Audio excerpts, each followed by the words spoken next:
Adrian, thank you.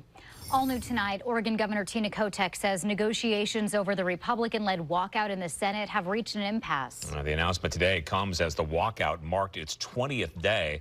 Governor Kotek says over the last 9 days, she met with lawmakers on both sides, held 5 meetings with Senate Republican leader Tina Kotek, and spoke with Democratic and Republican leaders in the Senate and House. She says despite compromised proposals on a variety of issues, she says Senator Kotek, quote, made clear to me that there is not a path forward unless House Bill 2002 is substantially amended or dead. She also says, based on her conversations, negotiating on House Bill 2002 is not an option.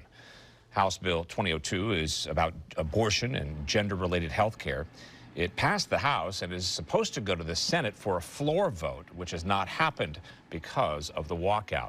Well, in a statement from Senator Kotek about the negotiations, he said in part, quote, unfortunately, the governor was focused on a return to the status quo, an agenda that is unlawful, uncompromising, and unconstitutional.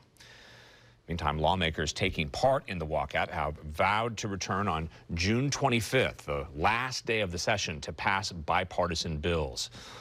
In the statement, Kotek says if they are to return before that date, Democrats must, quote, follow Senate rules, follow the law, and work to put forward constitutional bipartisan bills that don't violate a parent's sacred right to love and care for their child.